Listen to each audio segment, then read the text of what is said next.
Good morning friend, তোমরা সবাই কেমন আছো? আশা করি সবাই ভালো আছো। আমাদের এখানে ভীষণ গরম পড়েছে, তাই যে যেখানেই থাকো সবাই যেন সুস্থ থেকো, ভালো থেকো, এটাই ভগবানের কাছে চাইবো, আর কিছুই না। কেননা এতটা গরম পড়ে গেছে, এতটা রোদ উঠেছে, মনে হচ্ছে যেন পুরো সবসময় মাথা ব্যথা করছে গরমের জন্য। কিছুই ভালো লাগছে না। তা সত্ত্বেও ভালো না লাগলেও কিছু করার নেই, কারণ প্রকৃতির নিয়মে সবাইকে সব নিয়ম করেই চলতে হবে। এটা কেউ কাউকে নিয়ম বেঁধে দেয় না, কিন্তু তবুও আমাদেরকে চলতে হয়। আর জানো তো, আজকে সকালবেলা আমি একটু ব্রেকফাস্টে করেছিলাম আলুর দম আর পরোটা করেছিলাম, যদি খুব কম তেলেই পরোটাটা করেছিলাম আর একটু পাতলা করেই আলুর দমটা করেছিলাম। আমরা সকালবেলা খাবার পরে যে যার মতোই বেরিয়ে গেল। ওর বাবা ডিউটি বেরিয়ে গেল, আর সোনাকে আমি পড়তে দিয়ে এলাম। আর সোনাকে এখন আর আমি বাড়িতে পড়াই না, কেননা আমার বাড়িতে যে আন্টিটা আমি রেখেছিলাম, আন্টিটার বিয়ে হয়ে গেছে। তারপরে আমি আবার নতুন একটা, হঠাৎ করেই বিয়েটা হয়েছে। বিয়েটা হবার কথা ছিল না, কিন্তু কোনো একটা কারণবশত বিয়েটা হয়েছিল। যেহেতু আন্টিটার বাড়িতে একটু প্রবলেম চলছিল, বয়স্ক বাবা মা ছিল, সেই কারণে একটু তাড়াহুড়ো করেই বিয়েটা হয়ে গেছে। আর তারপরেই আমি একটা নতুন আন্টি হঠাৎ করেই পেয়েছি, খুব একটা খোঁজ খবর না নিয়েই পেয়ে গেছি। কিন্তু আমি খুব লাকি যে আমার দুটো আন্টি ভালো। অনেকের কাছে শুনি যে দেখিও যে আন্টিরা এখন তো বেশিরভাগটাই নাকি পড়াতে বসে সে মোবাইল দেখে বা এই করে বা সেই করে, কিন্তু আমি এই আন্টিটাকেও দেখেছি, আমাকে কখনো জানতে হয় না কি করিয়েছে না করিয়েছে, সে সবসময় কি করিয়েছে না করিয়েছে যেমন স্কুলে ফোনে পাঠিয়ে দেয়, ঠিক এই আন্টিটাও সেম তেমনটাই করে। তাতেই বোঝা যায় যে আন্টিটা এতটা ভালো পড়ায়। কেননা ওই 1-1.5 ঘন্টা 2 ঘন্টা পড়িয়ে এত বাচ্চাকে এতটা করানো মোবাইল দেখে কিছুতেই সম্ভব না।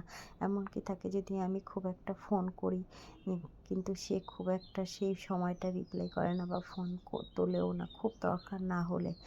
আর আমার বাড়িতে যে আন্টিটা ছিল, সেই আন্টিটাও সেম ছিল ছেলের।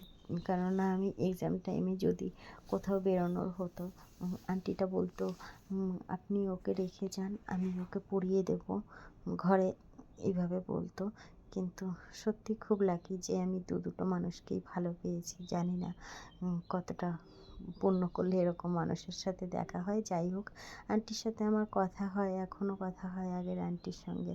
ভীষণই মনটা খারাপ লাগে, কারণ টানা আমার ছেলে অনেক বছরই তার কাছে পড়েছে। আর আন্টি বলতে তার কাছেই পড়েছিল। ভেবেছিলাম যে অন্য কোনো আন্টির কাছে দিলে হয়তো প্রবলেম হবে বা কিছু হবে, সে কীভাবে নেবে। কিন্তু না, আমার ছেলেও সব কিছুই বেশ সুন্দরভাবেই মানিয়ে নিতে পারে। আর এখানে দেখো, চিচিঙ্গা ভাজাটা আমি পেঁয়াজ দিয়েই ভাজা করি। সবসময়ের জন্যই আমি পেঁয়াজ দিয়ে ভাজা করি, আর আজকে একটু শাকের মতো করে ভাজা করব।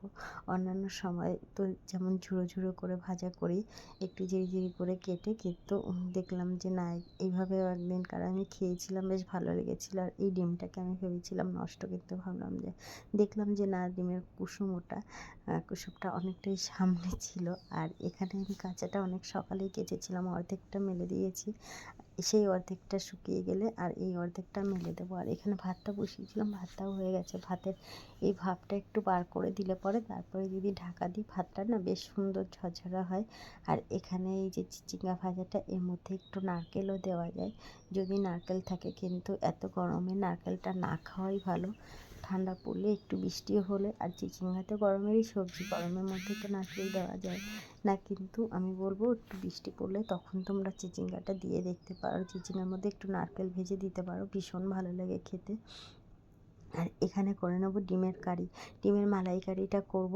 কেন কি, এটা সোনাই খেতে ভীষণ ভালোবাসে। ডিমের মালাইকারিটা আগের দিন রাতেই করেছিলাম, এই 2-1 দিন আগেই করেছিলাম রাতে, তখন ওর খেয়ে খুব ভালো লেগেছিলো। আমার মাঝে মাঝেই এটা করতে হয়, ও বলে মামাম এটা করো। আর ও ঝাল খায় না এমনটা নয়, ঝাল কিন্তু খায়, কিন্তু এটা তবুও একটু মিষ্টি লাগে, ভালোই লাগে হয়তো। বাচ্চা তো, বাচ্চারা একটু ডিমটা বেশি পছন্দ করে। আর বাচ্চা বলতে না, আমিও ডিমটা ভীষণ ভালোবাসি, মাছের থেকে যেন ডিমটা খেতেই আমার বেশি ভালো লাগে। মাছটা কিন্তু রেগুলার রান্না করি, কিন্তু ডিমটাই আমার বেশি পছন্দ। আর এখানে কিন্তু আমি গরম মশলা দিয়েছি, এখানে কিন্তু ঘি দিলে বা বাটার দিলে বেশি টেস্ট হয়। আমি গরম মশলা এই কারণেই দিয়েছি, গরমের মধ্যে আমি আর ঘি বা বাটারের দিকে আর গেলাম না, একটু গরম মশলা দিয়েই নামিয়ে নিলাম। আর এখানে ছিল অল্প করে একটু মাছ, কাতলা মাছ ভাজা ছিল ফ্রিজে, সেটা দিয়েই একটা কিছু করার ব্যবস্থা করছি। আর মাছের ওই 3টা, ওটা আমি বিড়ালকে দেবো। আর জানো তো আমাদের বাড়িতে নতুন বিড়ালে আবার বাচ্চা দিয়েছে, খুব ভালো খবর। কিন্তু জানি না সেটা কতক্ষণ ভালো খবর থাকবে, কেননা ওর বাচ্চা বেশিক্ষণ থাকে না।